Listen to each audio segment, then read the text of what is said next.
man ng mundo. Hindi man madaling magbago, pero marami nang nagbago dahil kay Kristo. Naging posible sa iba, hindi rin imposible sa iyo. My story could be your story. This is Jazel Diaz. And this is Rocky Lokban. Tara, samahan niyo kami every Tuesday 8 p.m. dito lang sa AWR 89.1 FM. Hello mga ka-TikTok! Welcome to Transformation in Christ Talk with AWR. Kayo po ay nakikinig at nanonood sa programang Usapang Pagbabago kay Kristo. Sa loob ng isang oras ay makasama niyo po kami. Ako po ang inyong kakwentuhan, DJ Jazz. And syempre po, sa ngalan ni DJ Rock, ako po ay makakasama ninyo, si DJ Kyle. At excited na nga kami muli upang pag-usapan na naman ang isang kapanapanabik na kwento ng isang kaibigan natin na nabago dahil kay Kristo. Yes, so binabati po muna namin ang lahat ng nakikinig sa ating radio station na 89.1 FM. Ganon din naman sa mga nanonood sa ating Facebook page and YouTube channel na Adventist World Radio Manila. Kung kayo po ay hindi pa nakaka-subscribe and like, paki-subscribe and like na po at i-share nyo na rin po. At kung meron po kayong kwentong pagbabago rin naman na gusto nyo pong ikwento o i-share sa amin or sa ating mga taga-subaybay, kayo po ay tumawag or mag-text lamang sa 0918-9447-891. 0918-9447-891. And yes, muli po mga kaibigan, we are still live here at Adventist World Radio 89.1 FM. Kaya wag na po kayong aalis rather because we still have a lot of stories to tell, and at the same time, we would like also to greet our listeners po na nasa kanilang mga sasakyan. Maybe some of you are still driving, going home, o kaya may mga jeepney drivers, taxi drivers, Grab drivers who are listening right now. We would like to thank you for joining us. And may it be na kapag meron po kayong mga katanungan, may mga gusto po kayong liwanagin sa amin, ay pwede po kayong dumulog sa atin pong tanggapan. And at the same time, alam po natin dyan, maging ang mga team bahay. Ano ba? Sino ba yung mga team bahay? Yun yung mga nanay, tatay, ate at kuya na nakikinig ngayon sa ating mga social media pages at gayon din sa atin pong mga radio. O kaya naman, kung kayo pa ay nasa inyong mga business establishments. Kung kayo po pala ay nagnanais na magkaroon po ng mga babasahin, ay we have this here po, 10 Commandments Twice Removed at Pag-asang Daig ang Bukas. If you want to avail any copy of this book, just let us know by sending us a message sa atin pong numerong 0918-944-7891. Muli po, 0918-944-7891. And you can also comment po sa atin pong Facebook Live ngayon. I want this book, and definitely we will send this copy to you. Ayan, so binabati na po natin ang mga nanonood po sa atin ngayon. Special shoutout po sa ating crew, Hello, Yes. Kuya Leo and Kuya Andy. Ganon din kay Kuya July na nakaantabay na ngayon, At sa aming family, hello, Angeles, Diaz family, and Martinez family. Ikaw naman, DJ Kyle, may babatiin ka ba? Yes, gusto nating batiin ang ating mga listeners, kay Emilia Rodelas, Rosalinda Marasigan, Michael Labo, Concepcion Dinhayan Villones, Del Liwanag, Mirasol Cachola, Michael Antonio, and Jocelyn Pacho, Evelyn Soriano, and others po na nakikinig ngayon sa atin pong programa. Yes. So ngayon, I believe marami na po ang nag-aabang sa ating guest ngayong gabi. Tayo ay nasa ika-32nd episode na po natin. Kung meron po kayong mga episode na hindi po napanood o talagang gusto nyong balikan ang ating mga previous episode, punta po kayo sa Tinig ng Pag-asa Facebook page. At nandyan po ang ating mga previous episodes. So ngayon, ang title po ng ating episode ay Hindi Ako, Kundi Siya. Ayun, napakaganda po. Napakaganda, Ate Jaisel. Kumbaga, sino kayo ang tinutukoy ng ating guest ngayon, mga kaibigan? And meron po nag-greet sa atin, DJ Jazz. Sabi niya, by Leonica Cano, good evening DJ Jazz and DJ Kyle and everyone. So, ayun, napakaganda ng title natin, Hindi Ako Kundi Siya, parang awit lang. Awit ba? Parang ganun lang yung awit na. Baka singer siya. Pwede. Baka yung umawit nun, ay yun yung ating guest ngayon. Antabay lamang po kayo dyan at huwag po kayong aalis. Okay. So, ipakilala ko na po, ang ating guest ngayong gabi ay walang iba kundi si Julia Larry Marie Sausa. Ayan, so sino nga ba si Julia? Or Larry. Larry, mas comfortable. Opo, Larry po. Larry. Pakilala ka, Larry. Hello, ako po si Julia Lery Marie P. Sausa. Galing po ako sa Adventist University of the Philippines at kakagraduate ko lang po ng nursing last year and I just passed the nursing licensure exam this May. Yes. So, hindi lang siya pumasa, DJ Yes. Kyle, ano? But she is one of the top notchers Wow. ng nursing board exam. Coming from AUP, Adventist University of the Philippines. Batiin mo naman sila from AUP. Yes. Binabati ko po ang mga nanonood po from AUP, yung parents ko and family. Hello. And your mga kabatch mo, ano? Yes, Ano lahat ng nag-take mga, ng exam. mga batchmates ko po, registered nurses na tayo. Yes, Yes. congratulations. Praise God talaga. And also, actually, DJ Jazz, it's very good to know that our guest pala ay mother niya yung naging dean din namin sa sa College of Business. And Ayan. if you're watching right now, Dr. Lou Sausa, I would like to greet you a happy evening po sa inyo at sa inyo pong buong pamilya, and we would like to thank you for having Larry with us po this evening. Yes, in regards kay Sir Jack, ang father po ni Larry. Yes. And yeah, sa lahat po ng mga nakasubaybay na sa atin from AUP din naman. At sa mga kaibigan mo, mga close friends mo. Yes. Ayan. Hello sa inyo. So, Larry, give us more about yourself. Ano yung mga hobbies mo, yung hilig mong gawin and all? Ako po, for the longest time, ay part po ako ng choir. Mhm. Like, siguro po, simula 5 years old, nasa choir na ako hanggang, siguro, natigil lang po talaga ako mag-choir dahil sa reviews. Wow, yun lang yung time na natigil siya. Yeah, so actually, as in, even the Oo. pandemic, I was, part po talaga ako ng choir. Mhm. And, mahilig po talaga ako magbasa. Yun po yung usual talaga na hobbies ko. Ayan. Kaya talaga, kung mapapansin mo, very soft-spoken, di ba, Oo. DJ Kyle? Ngayon, naintindihan ko na po yung title. Kaya pala talaga, hindi ako, kundi siya. Ayan. But we'll learn more about that, mga kaibigan, as we will be listening more to what Larry has to offer to us. So, anong buhay para sa'yo growing up? Wow. Growing up po, kasi lumaki po ako sa AUP. Ayan. So, Sa isang campus, sa school opo, campus. as in like, doon na talaga, simula baby pa ako. Oo. Nag-elementary ako, high school, college, kompleto po. Doon po ako sa AUP lumaki. At, growing up, nung bata po ako, ayaw ko po na, parang, I hated it na AUP kid ako. Oo, yan ang tawag sa kanya. Kasi po parang lahat po ng tao kilala ka. Mhm. So parang feel ko yung expectation and pressure nandun talaga palagi na parang everybody is like looking at you, ganyan. So parang sabi ko, hala. So buong buhay ko po, dala-dala ko yung pressure at expectation na yun. Kaya parang, pero na-realize ko, like recent lang po, na parang sabi ko, kahit papaano pala, swerte pa rin ako. Kasi,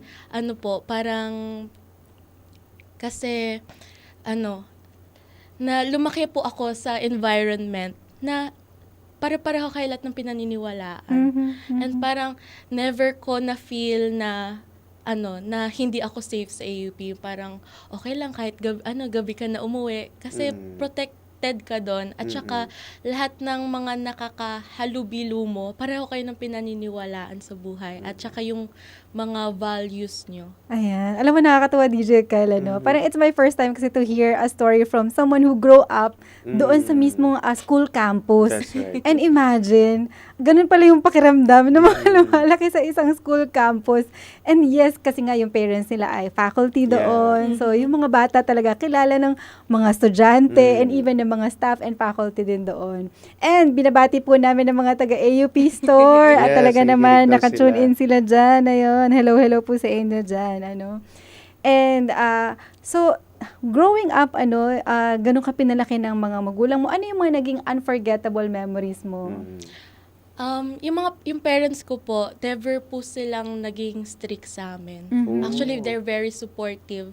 Kasi, sinusuportahan po nila yung gusto po namin gawin, like, lalo na po yung choir. Kasi, alam po natin na sobrang gastos niya. Yes. Pero, still, like, hindi po sila nag-complain na, sige, go lang. Kaya, imagine, nasa choir po ako, like, most of my life.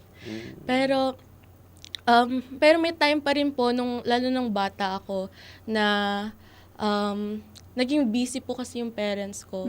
So, lumaki po ako sa lola ko. And siya po yung nag-aalaga sa akin nung bata pa ako. Tapos, kasi sobrang sakitin ko noon. Tapos, nung elementary ako, may time pa po na parang nagpapanggap lang ako may sakit para malaman ko sino magsusundo sa akin. Ganun yung parang longing ko dati ng attention ng parents ko. Pero di ko sinabi yun sa kanila. Oh. Pero sinabi niya dito sa live Confession broadcast. pala, no? Sa confession, revelation. Yeah. May mga ganon. Pero, ayun po, like, nung pagkatanda ko naman, na-realize ko naman po yung sacrifice nila for Totoo, us. totoo. Sa aming tatlong magkakapatid na parang, okay, kaya pala sinacrifice nila yung time nila for us para maginhawa yung buhay namin ngayon. Totoo yan. This is what I noticed, DJ Jazz, that this program really is a safe space sa ating mga listeners. Amen. You know why? Kasi ito na yung time that they get to bring out yung mga unforgettable experiences nila. And that's something good, na you've mentioned about that. And now, they actually, kung ako ang mother mo, siguro of parents mo, I'm teary-eyed right now. Learning that. Kasi nga, di ba, you longing for their attention and you just did that. But up until now, at least you have mentioned that you can still feel that they're giving out their sacrifices at marami na sacrifices sa iyo. So, ayun, yan ang nakita kong... So salamat sa mga malawak na pangunawa sa mga anak. Marami talaga, especially, syempre, young pa yung parents at that time, nung maliliit pa sila. Tama. So talagang career, andun yun, and all, and providing for the family. Naku, parang... parang Ano? experience mo rin yan, DJ Oo, Jazz. kasi young mother po ako. Kasi young mother. Ayan, and I have 3 little girls. Ayan. So, nakakatuwa, knowing, Larry, your background. And, of course, alam natin na mula pa noon, you're a Seventh-day Adventist. Tama? Yes po. Oo. Pero kayo ba talaga ay taga saan? Yung parents mo? Although ikaw silang Cavite ka na Taga-Silang talaga. Cavite po talaga. Oo, pero sila taga saan sila? Ang father ko po ay taga Iloilo. Ayun. oo. Tapos ang mother ko po ay taga Bulacan. So, Tagalog at talaga... Opo, Tagalog at saka Ilonggo. Oo. So, marunong ka rin mag-Ilonggo? Hindi Ay, po. hindi na. Were you able to visit their places too? Yes po, for bihira lang po. So, at least alam niya yung province nila. Yes. Ano? Opo. Pero alam mo, DJ Cal, kasi yung mga anak ko din, nag-start din ng choir. Oh. Tapos, ang sinasabi niya, talagang very supportive yung parents niya kasi yung kanilang damit pa lang, yung choir gown nila, mahal yun. Oh, sobra. Tapos, syempre, growing up, nagpapalit ng choir gown yung mga Yes. bata. So, parang mahina yung 1,500. Ngayon, sa panahon natin, yung 3,000 na. Ganyan. Parang imagine mo yung gastos and all. Tapos, pag pupunta yan ng churches, hindi pwedeng bata lang ang kasama. Kasama din yung magulang. Yes. Kaya talagang salute kami sa Opo. mga parents po na nagte-train ng kanilang anak. Hindi lang kasi yun passion, ministry din yun eh. So, imagine siya din, parang na-train siya for ministry on that. Singing ministry. Kaya hanggang ngayon, kasali pa rin siya sa choir. Yes, amen. Shout out naman sa choir mo, previous choir mo. Shout out po sa Advent Euphonic Choral. Ayan, Oh, hello po sa Advent inyo, Euphonic Advent Choral. Euphonic Choral. Okay. Yan, gusto natin batiin, bago po tayo siguro magpatuloy pa, DJ Jazz, Let's greet some of our listeners like Jesse James Calera. Congrats po, Hello. Sister in Christ. Julia Lery Marie Sausa, Giselle, si Attorney Giselle Fugoso, Yes. sabi niya, praise God, congratulations, Larry and Sir Jack and Dr. Sausa. And our Christian Roda, very inspiring story daw, Yes. Larry.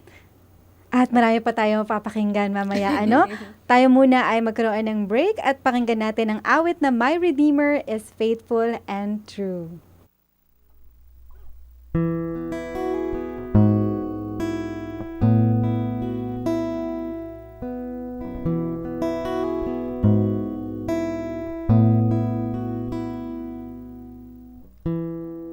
As I look back on the road I've I've traveled, I see so many times it carried me through. And if there's one thing that I've learned in my life, my Redeemer is faithful and true. My Redeemer is faithful and true. Everything He has said He will do. Every morning His mercies are new. My Redeemer is faithful and true.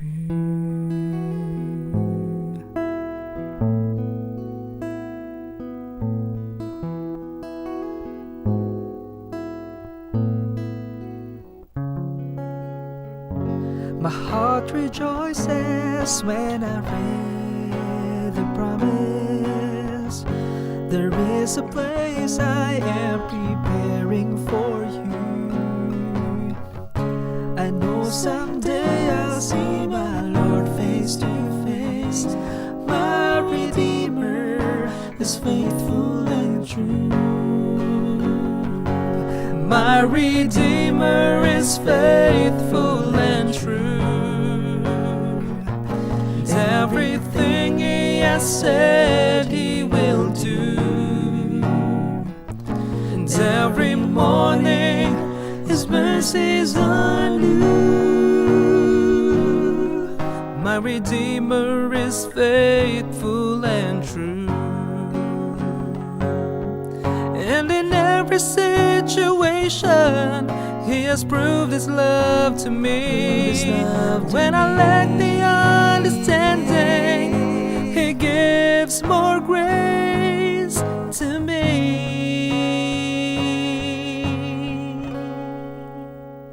'Cause my Redeemer is faithful and true. And everything He has said He will do. And every morning His mercies are new. My Redeemer is faithful and true.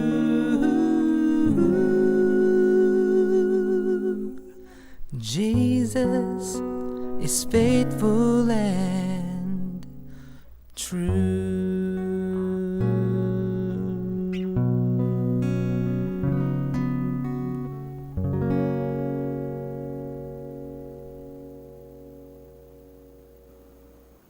And that was My Redeemer is Faithful and True, hatid sa inyo at inawit ng The Bereans.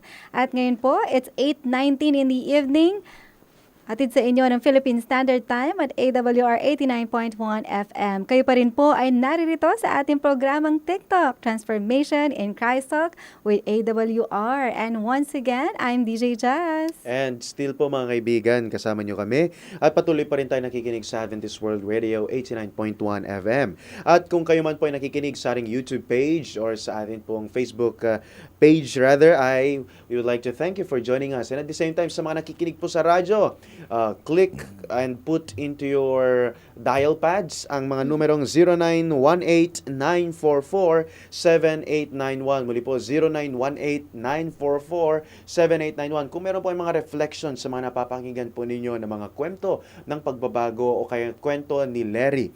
At ayan po mga kaibigan, if you would love us to shout out some names, we'd like to thank ang isa po sa mga talaga namang nagko-comment galing sa Noveleta, Cavite, si R. Christian Roda, na laging tumututok pag meron po tayong programang TikTok with AWR. That's why we would like to thank you for joining us. At kay Prim Gem, Gilema Canoy, praise God. Congratulations Larry, Jocelyn Pacho, and sa isa sa mga, I think tita ni Larry, si Ma'am Diana Sausabasio, watching from Iloilo. Wow, all the way from Iloilo, and our broadcast is really there. Ayan po, So again, kasama pa rin natin ang ating guest na si Larry at pagpatuloy natin ang kanyang kwento. Yes, so gusto ko rin batiin ang aking mother-in-law na nanonood ngayon. Ganun din yung mga Wow. kabatch ni Larry, Oh, na yes. nanonood ngayon from AUP. Hello, hello sa inyo dyan. Ganun din kay Doc Mercy Buhia. Hello po. Thank you for watching. Ngayon, puntahan naman natin, Larry, sa TikTok kasi about transformation in Christ Talk, gusto natin malaman, ano yung mga nangyayaring turning point sa buhay, ng guest natin, ikaw, Larry. Ano yung mga turning point sa buhay mo? Marami pong naging turning point sa life ko. Ang siguro po share ko po ngayon is yung, somewhat related siya nung nursing po ako, nursing student. Isa po siyang, duty po namin sa Batangas. At, sa emergency department po yung duty namin. Tapos, that time, naka-assign po ako sa critical care ng ER. So, pero nung start po nung duty namin, wala pong pasyente. Tapos, ang ginawa ko po is naghanap po ako ng nurse na may pasyente. Tapos nagsha-shadow po kami. Pero, so, dinala po kami ng nurse sa isang patient. Tapos sinabihan niya ako, ayusin mo yung flow ng IV ng pasyente. Tapos ako, nakatulala lang kasi sabi ko, bawal po kasi ang cellphone sa duty. Wala po akong cellphone, wala po akong calculator. Kailangan po kasi yun i-compute. Oo, Sabi nga, ko, oo. anong gagawin ko? Hindi ko alam to, hindi ko kaya to sa utak ko lang. So, parang kinakabahan na ako, naluluha na po ako noon kasi parang feel ko, parang I failed as a nurse, kung gano'n, na parang, hindi ko magawa to. Tapos, kaso bigla po ako hinila ng teacher ko, ng instructor ko, na, Larry, merong nagko-code na pasyente mo. Sa ER? Opo, sa Oo, ER. Kailangan daw po ng CPR. Ako po. So, hinila ko ng teacher ko, kahit naluluhan ako, hindi ko lang masabi, ma'am, wait lang po, kasi nagtatry pa ako, natry kong cope up pa. So, nafe-feel ko. Yeah. Pero, walang time, hinila niya lang ako. Sabi niya, halika dito. Tapos, sinabihan ako na, kunin mo to doon sa kabilang room, ganyan. Edi takbo-takbo po ako.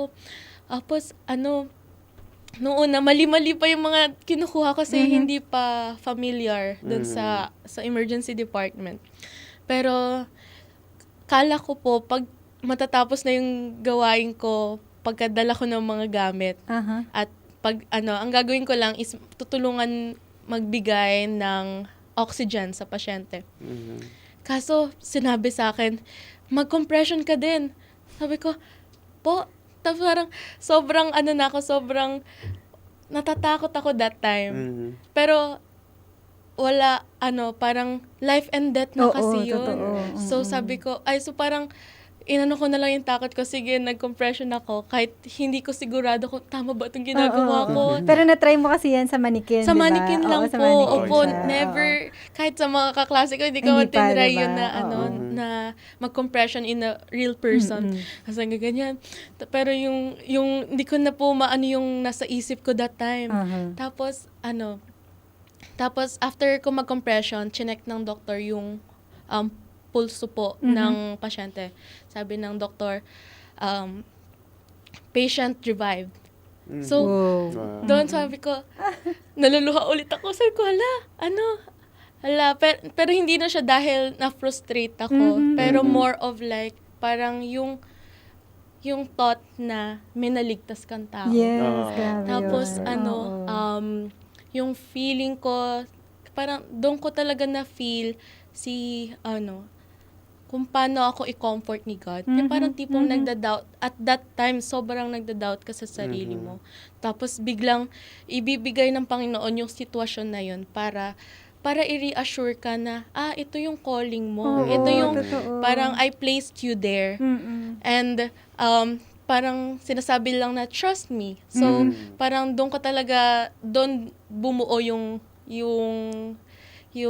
decision ko na, okay, na tama nga, na nursing, parang nasa tamang Oo. profession ako, ganyan. Totoo. Amen. And imagine, your parents, walang nasa medical line sa parents mo, Wala diba? po. Pero nag-nursing ka. Opo. So, anong year ka nung time na yan? Mga second year ba? Third year? Actually, fourth year na Fourth po year ako ka na nun. Opo. Na parang, Grabe. fourth year na po ako nagda-doubt pa rin ako. Oo. Like, wala, tama ba tong decision na to? Pero grabe ang confirmation ng Panginoon Opo. ano, sa calling mo as a nurse. Yeah. So ngayon napakaganda DJ Jazz kasi kasama natin hindi lang passer ng board exam but also one of the top notchers. Yes. Kaya ngayon gusto nating tanungin ngayon kay Larry, what are your experiences o ano yung mga preparations that you've done for you to pass the board exam? Was it like a goal na sabi mo top 1 ako? Parang something dapat like that. mag-top ako, Or what? naman parang alam mo yung mga paputso-putso lang na mag-exam lang and then I don't care basta makapasa ako. What were you thinking at that time when you were preparing for the board exam? Were you like thinking of gaining the top or you were just only about you just want to pass? Nung college po ako, hindi ko po in-name talaga na maging top-notcher. Though, jokingly ko lang sinasabi. Kasi po, during college, I was selling food during my review. At kasi, meron lang situation na I needed money. So, sabi ko, sige, magbebenta ako kahit nagre-review. So, binibiro ko lang po yung mga kaklase ko. Kaya ako nagbebenta kasi para may success story ako pag top-notcher. Grabe siya. Pero, like, hindi ko talaga siya ginol.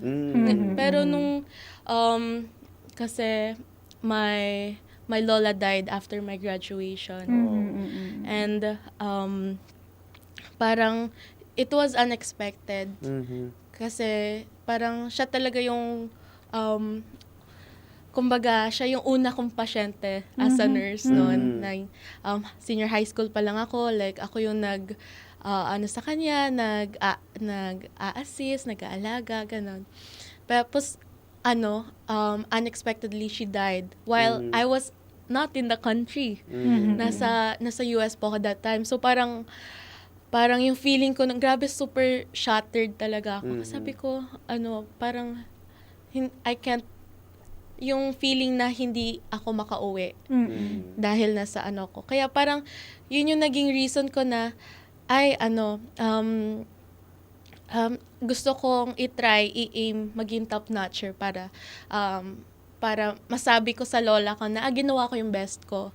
Tapos, though nung bata po ako, tatanda ko din na parang tanda ko po ng 2011 po ata, 2013 na nung nagtapos si Ate Wian Estrada nung nursing licensure exam din, may faculty nagsabi sa akin, ikaw na yung susunod na top-notcher. Doon na-realize ko yung expectation and pressure sa akin. Pero, like, hindi talaga yun yung main reason ko bakit ko tinry i-aim yung mag-top-notcher. Hindi ko talaga siya sinasabi like outspoken or like pinaglalandakan talaga na gusto ko maging top-notcher, like tahimik lang ako sa mga review, like mga batchmates ko, like siguro pabiro lang. Pero kasi I really don't want to like yung pressure mapunta talaga sa akin. Pero ayun, I really did my best na mag-aral. Pero alam ko rin na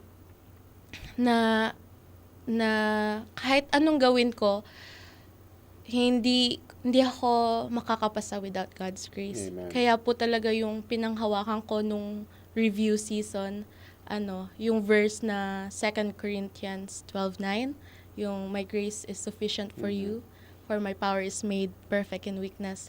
Kasi kahit anong aral ko, kahit gaano pa kadaming notes i-post ko dun sa wall ko, hindi ako makakapasa kung hindi sa grace ng Panginoon. Oh, that's true. And imagine, DJ Cal, yung grieving na process. Yes. Na sometimes parang gusto mo na lang sumuko dahil dun sa grief na nararamdaman mo. Pero it could be a motivation din pala to Exactly. talagang to do your best and all. And sabi mo nga kanina, yung grandmother mo, yung nagpalaki din sa'yo before, Yes nang po. maliit ka. So talagang, parang it's really too painful na, alam mo yun, kasi nasa choir tour sila sa US nung that's time na namatay why. yung lola niya. Kaya hindi siya makabalik. So sobrang painful noon, I know, pero God sustains you in Yes. many, Amen. many ways. And we praise the Lord for that. Kung may mga best practices, may siguro to give a little tip, sa Yeah, mga tama, nag-board tama. exam, ano Yeah. pwedeng best practices na sabi mo na, nakatulong talaga sa akin? Pinaka-practical na tip is repetition po talaga. At saka find people who would help you memorize things. Kasi po sa nursing, ang daming kailangan tandahin. Oo. Imagine I made thousands of flashcards po just to try to memorize things. Pero yung mga friends ko po talaga yung nakatulong kasi sila po yung magaling gumawa ng mga mnemonics. Ako po, kaya ko pong intindihin yung lesson agad. Pero hindi ko kayang gumawa ng mga bagay na mas madali, para mas madali ko siyang matandaan. Kaya kaya very thankful po ako sa mga kasama ko po mag-review. Yeah, grabe. Kasi tinutulungan talaga. Tulungan talaga po kami pa Yeah, nag-review shout out kami. po sa mga ka-review mates niya. Thank you guys. Grabe, oo. Ayan. Ayan. And so with that also, nakita natin that the really life without God is, ayan, parang empty lang, And at the same time, syempre, i-credit lahat natin sa Panginoon kung ano man ang na-achieve natin sa buhay, gaya ng nabanggit nga ni Larry, And at the same time, nakita rin natin na in her preparations, DJ Jazz, ay kasama pa lagi ang Panginoon. That answers the question doon sa ating pamagat na hindi ako kundi siya. So, it was never us, it's always God. Kaya ngayon, when you were having the board exam, how was your experience? Siyempre, nabanggit mo nga, that in the preparation, you asked God for it, and then He helped you, and then when you were when you were shading ba ang ginagawa ninyo? Shading yung, natag dito, yung exam paper. So, how was your experience? Nung exam po, during the exam, actually, I'm very surprised na hindi po ako ganun kinakabahan as Wow. like hindi po dahil like alam ko lahat ng sagot, hindi po yun. Kaya nga po parang kahit ako gulong-gulo sa nararamdaman ko, sabi ko parang mali ito, ba't hindi ako ganun kinakabahan? Pero probably it is the peace that God gave Amen. me and my batchmates. Kasi prior to the exam, doon talaga ang taas po talaga ng anxiety Oo, ko. ng nervousness and Opo, all, like, diba? I guess, that is like the normal experience na parang anxiety talaga is through the roof. Tapos, kaya may time po nga na isang morning, nagsabi ako kay God, Lord, sana po yung devotional ko is about anxiety. Tapos, pagka-open ko ng devotional nakalagay, always trustworthy. Amen. Tapos, ang first pa na sentence is, I'm a worrier. Mm-hmm. In the morning, parang ang taas doon na anxiety because I'm alone with my thoughts. Sabi ko, hala, ako ata to, ganyan. Tapos, as I read through the devotional, nakasabi doon na, there is a living God, and He means what He says, and He will do all that He promised. So, Wow, parang, sinaulo niya yung nakasulat. Yeah, that's right. opo, kasi parang, grabe pala yun pag ikaw na yung mismo nakaka-experience sa mga ganong bagay. Kasi you always hear it to other people. Nang experience nila yung pagka-open nila ng Bible, ayun yung sagot. Yeah. And then, when I experienced it myself, parang nandun yung relief na parang, ay wow, ganito pala siya. Yung amazement mo. Tapos, kaya nung board exam, parang, ang lagi ko lang pinagpipray is, Lord, thy will be done. Amen. Not mine. Kahit gustong-gusto ko mag-top notcher, kung hindi yun yung will ng Panginoon, it's okay. Ganyan. So, but God, grabe talaga, sobrang gracious ng Panginoon. He heard my plea talaga.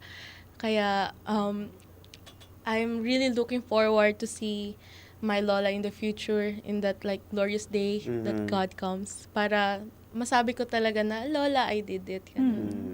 Actually, DJ Jazz, I heard this also tip from someone na yung iba daw, may parang sinasabi nila na aim mo daw ang top 1 para at least kung hindi mo ma-aim yon, May ano pag pa. at least pumasa ka, okay na yon, sabi nila, no? Yeah. Pero I really like how reversed that is to Larry, though she may not be aiming to that, but you see how God works.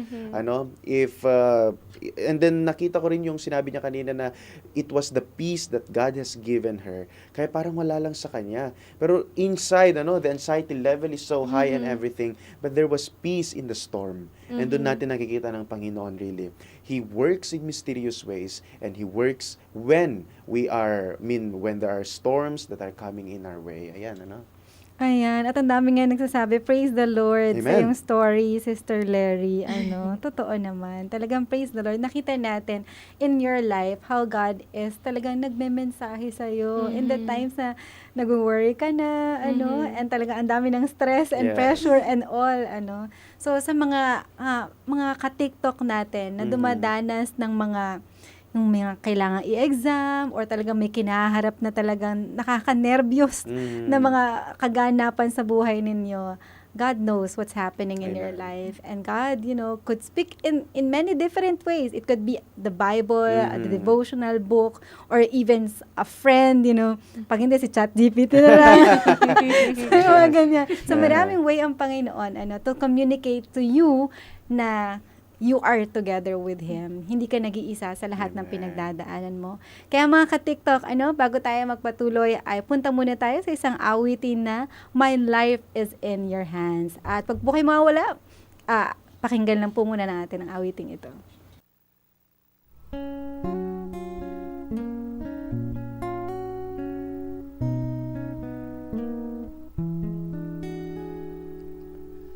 Life can be so good. Life can be so hard. Never knowing what each day will bring to where you are. Sometimes I forget. Sometimes I can't see that whatever comes my way, you will be with me.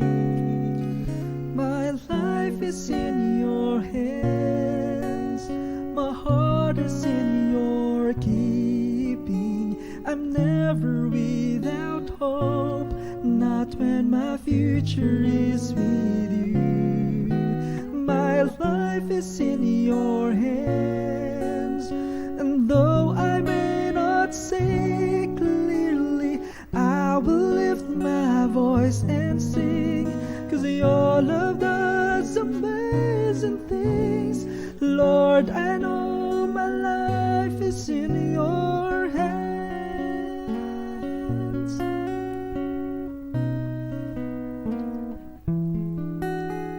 Nothing is for sure, nothing is for keeps. All I know is that your love will live eternally.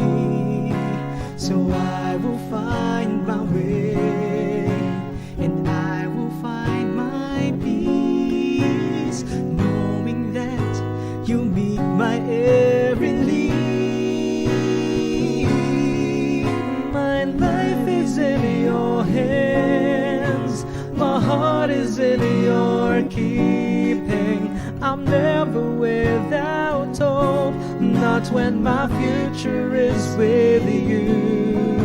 My life is in your hands, and though I may not say clearly, I will lift my voice and sing, 'cause your love does amazing things. Lord, I know my life is in your hands.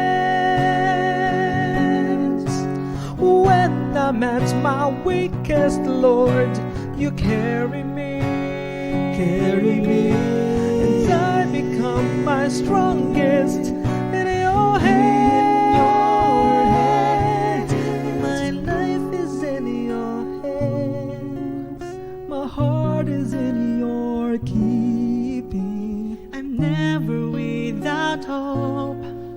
when my future is with you.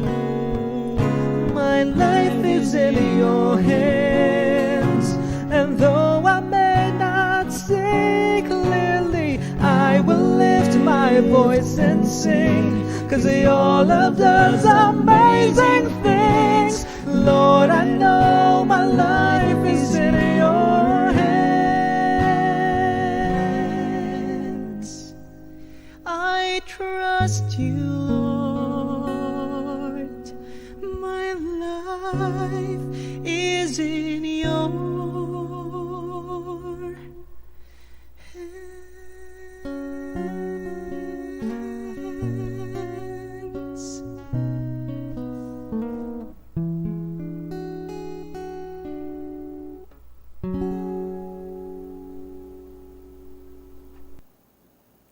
And that was My Life is in Your Hands, sung by the Bereans. Andito pa rin po kayo at nakikinig sa TikTok with AWR. At andito nga, ang dami na po nating mga bumabati sa atin, ano, DJ Kyle? Pakibasa Yes. naman po at pakishoutout sila, ano? Yeah, we would like to greet ang atin pong mga kaibigan, Marge Yanila, Waldovlo Loresco, sabi niya, ayan, ano, and at the same time, Mariel Sausa, I believe ay kamag-anak din to ni Larry. Oo. Sister. Oh, sister. Ayan. Hello. Hello, sister. Magandang gabi sa iyo. Angelica Saicon. Amen. Praise the Lord. Sister Larry. Ruben Rafanan. Sabi niya, God be praised. Jaylin Pesigan. God be praised. Eve Reyes. Good evening. Ayan. Sabi ni Dorcas Parulan Saicon. Good evening po. Watching from Puting Kahoy, Silang, Cavite. Ayan, shout out sa mga taga-Puting Kahoy, ano? Kami po ay nakatira din dyan. Oh, Ayan. okay. So, by the way po, ano, bago tayo magpatuloy, kung kayo po ay nagnanais na magkaroon ng ating mga libreng aklat, kayo po ay maaaring mag-message or tumawag sa amin. Ang mga aklat po natin ay Pag-asang Daig ang Bukas, 10 Commandments Twice Removed. Meron din po tayong Explore, isang gabay sa pag-aaral ng Biblia. Ito po ay libre, ano? Kayo ay tumawag o mag-text lamang sa 0918-9447-891. Again, 0918-9447-891. Yan. And ayun, ano, gumugulong talagang oras natin, and in as much as we want to learn more, kaya po mga kaibigan, kung may mga reflections po kayo patungkol po sa napakinggan po ninyo na kwento ni Sister Larry, ay pwede po kayong mag-text sa ating numerong 0918-944-7891. Muli po sa 0918-944-7891. Kung kayo man po ay Facebook Live viewers, pwede nyo pong i-comment kaagad-agad, babasahin po natin ang reflection po ninyo sa napakinggan po niyang napakagandang kwento. Yes. So ngayon naman, Larry, ano, gusto natin malaman, after lahat ng mga na-experience mo, ano yung mga natutunan mo or mga reflections mo sa buhay? Yung during po nag-prepare po nung board exam, sinabi ko sa kaibigan ko na, you know, during the review season, this is where when I felt God the most. Kasi po, 'di ba, ang Panginoon, may mga time na He would work na subtle lang or like in ways na we do not understand. Exactly. Pero during the review, it's very evident na parang ramdam ko talaga yung guidance niya, yung providence niya, yung comfort niya during pag kinakabahan para sa board exam. Doon talaga, feel ko talaga. Kaya, na-realize ko, God is really faithful. Kahit tayo ang dami nating pagkukulang, He is always faithful to us. At lagi niyang tayong binibigyan ng grace niya. So whatever we do. Ayan, bigyan mo kami ng konting storya. Ano yung mga little, yung providences, na pinakita sa'yo ng Panginoon, yung mga literal. One time po, meron kaming during the review, may exams kami ng 1 to 100 or 1 to 150. May time po talaga na sabi ko, Lord, hindi ko talaga alam yung sagot sa karamihan na to. So, kung pumasa ako, ikaw po yun, hindi ako. It was never me. And God really delivered. Pumasa ako ng exam, sabi ko, Lord, doon ko talaga na-feel na, hindi talaga ako papabayaan ng Panginoon. Kaya nandun yung comfort at yung assurance sa akin during the review. Talaga. And imagine, habang nung nag-exam ka na, yung board exam, Opo. nasagutan mo ba ng confidently o feeling mo na parang ang dami ko pa rin hindi alam yata? Opo, Ganon? sabi ko lang, hindi ko to alam. Sabi ko. Pero, just like everybody who took the board exam talaga, prayers talaga. Yung batch po namin, parang, ang biruan nga po is, parang prayer band na may konting board exam. Kasi Okay. every tapos ng isang exam, we would have a prayer band. Kaya before we go to the testing center, we would pray. Then after ng isang exam, pray, tapos pray ulit. Kaya sabi namin, parang tumayo ata tayo dito para mag-prayer band. Kaya sabi namin, grabe, it really parang show how prayer works. Totoo yun. And I think that's the best tip Totoo. that we can Yes. give, lalo na sa mga nagbo-board exam. And have you tried also like pagkatapos ng exam, chine-check mo kung tama yung sagot mo doon? Have you done that? Actually, we were discouraged na Ah, after ng exam, wag Exactly. niyong pag-uusapan. Kasi wala na kayong magagawa. Yun na yun. Nangyari na yun. Pero yung iba talaga hindi nila mapigilan. Mapigilan, Ako, tahimik lang ako kasi ayokong ma-down sa sarili ko na, hala, mali yung sinagot ko. Parang sabi ko nga sa kaibigan ko, pag chinek ko yung sagot ko, it just shows na wala akong tiwala sa Panginoon. exactly. So sabi ko, sige, hindi na natin na titingnan yung sagot. Let's just, we did our part, we did our best. So, let God do the rest. Yeah, parang meron yung parang magandang explanation of a little kid na there was a village and then they all prayed for a rain, pero yung bata lang yung nagdala ng payong. Oo. So it's only him who had the faith that it will really rain. Yeah. Something like that, ano. When we pray to God, sabi nga doon sa Mark, there was this tip from us from the book of Mark na when you pray for it, ang sabi doon ay receive it already because receive it with thanksgiving. Sabi niya doon, and then believe that that your prayer is already answered. Ayan, totoo yun. Sabi nga ng aking mother-in-law, no, Karina Diaz, yes, there's power in prayer. Amen. Totoo Yes. naman. And shout out sa mga kabatch mo, Larry, kasi naging estudyante ko sila. Sila talaga yung mga students na Oh. sobrang diligent. Wow. Maaga magpasa ng mga requirements yan. Talagang very diligent. Bihira kasi yung batch na ganun, pero I saw it in their batch. And yung spirituality talaga nila nandun. Kasi syempre, ang tinuturo ko religion classes. Oh, So, wonderful. kitang-kita ko yun sa kanila. So, we praise the Lord na alam natin na lahat ng ito galing talaga sa Kanya. Galing sa Okay. Panginoon. So ano yung commitment mo ngayon sa Panginoon and what are your future plans? Ngayon po, actually, for the longest time, I was very distant to God. Kasi, caught up to a lot of things and parang may time na sobra akong na-guilty kasi sabi ko sa sarili ko, na ayos mo na yung relationship mo with God before. Tapos ngayon napalayo ka na naman. So parang yung guilt ko is parang that made me na mag-distant kay God. Pero during the review, sabi ko, ito na yung opportunity ko to fix it. And kaya ngayon, gusto ko nang ipagpatuloy pa to na ayoko na mag-fall back. Tapos, gusto ko, kasi nung bata po ako, pag tinatanong ka, anong gusto mo paglaki mo? Sabi ko, hindi ko masagot. Ang sinasabi ko lang is, gusto ko yung trabahong nakakatulong sa ibang tao. Kaya, ang commitment ko ngayon sa Panginoon is, sana, in the future, gamitin niya ako to help other people. Amen. May it be through the professional nursing or in other ways. So, or anyone who would I meet kung in ways na makita nila ang Panginoon sa akin kahit ang dami kong pagkukulang as a person.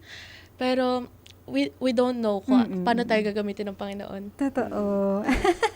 Actually, nakakatuwa, DJ Kyle, kasi she's very young. Ilan Yeah. taon ka na ngayon? 24 na po. Oh, ako, di ba? 24. Pero Nice one. ito na siya, and marami mga, fall back before. Pero she's deciding na she wants to Yes. continue kung ano yung naging karanasan niya during the Exactly. preparation. And ngayon, na God bless her a lot. So, pagpatuloy lang, God knows talaga kung paano tayo iligtas. Amen. God knows kung paano i-deal tayo, Tama. personally. And I could see that in your life. Oo. So, kung meron ka man gustong ipabaon sa mga nakikinig sa atin ngayon, ano yung mga mensahe o ipapabaon mo sa kanila? Ang mapapabaon ko po sa lahat na nakikinig is, God is faithful. Mhm. Never niya tayong papabayaan. Kahit tayo man sa sarili natin, nagigilty tayo sa, ay, sobrang makasalanan natin tao. Or like, ay, baka iniwan ako ng Panginoon. Pero, kahit na-experience ko sa sarili ko na, ay, kahit anong problema, walang problema na pinabayaan ako ng Panginoon. He was always there. Amen. Kaya, kasi grabe, hindi natin ma-comprehend yung grace ng Panginoon sa atin. Kaya, hindi lang, for sure, it's not just me, it's for everybody. Yun po. Ayan. Ikaw naman, DJ Kyle, anong baon mo? Yeah, I think what I really like from the experience of Larry is that she never credited herself on whatever things that she accomplished. Totoo. It's true that the hard work may be yours, but it was the grace of God that sustained it. Kaya dun ko nakita na, mga kaibigan, this is our chance also to be transformed in Christ para po makita natin, hilingin natin ang biyaya ng Panginoon sa atin. And definitely, so long as we ask from it, He will definitely give it to us, and then we can experience the bountiful blessings that He has para po sa atin. Nakita natin sa buhay ni Larry iyon, na sabi nga niya, there are things na she was not expecting to happen, but you look at that, expectation versus reality. Expectation niya ganito, but the reality is God is working in some silent ways na hindi niya inakala na mangyayari sa kanyang buhay. How about you, DJ Jazz? Ano naman ang inyong mga baon? Ay, Yes. sa akin, DJ Kyle, may mga challenges or even tests sa buhay natin na kailangan nating harapin. Pero ang gusto lang ng Panginoon, para magkaroon tayo ng right posture. And that right posture is actually kneeling down to Him. Amen. Dadalhin ka sa tuhod mo. Alam mo yun? Galing, Para diba? patuloy ka lumapit sa Panginoon. At talaga namang, ang Diyos ang maiitaas. Kasi talagang sabi mo nga, it's all through His grace talaga. Ayan. So, muli mga kaibigan, maraming salamat, Larry, for joining us Thank you po tonight. for invite. Ayan, nakita natin at DJ Jazz, napakaraming mga listeners natin na na-bless. And alam ko, sa mga listeners din natin sa radio, maybe some of them are already teary-eyed, or maybe some of them are already kneeling and praying that their prayers will be answered just like Larry. At yan mga kaibigan, patuloy nyo pa rin kaming samahan every Tuesday, 8 p.m. dito po sa atin pong programa sa Adventist World Radio 89.1 FM, ang TikTok Transformation in Christ Talk. Ganun din sa ating Facebook and YouTube channels, ay pwede pong mag-like naman po, mag-subscribe para po updated kayo sa atin pong mga programa na hatid po sa atin ng ating stasyon. Yes, so bago po ako magtapos, binabati ko po ang Parulan family. Talaga Yes. nakasubaybay Yes. sila ngayong gabi. At muli, salamat po na sinamahan niyo po kami. This is your DJ Jazz na nagsasabing, just have Jesus in your life and sure ang pagbabago. And yes, ako naman po ang inyong DJ Kyle na lagi po at muling nagsasabing, si Jesus lamang ang kailangan mo. Muli, this is TikTok Transformation in Christ Talk.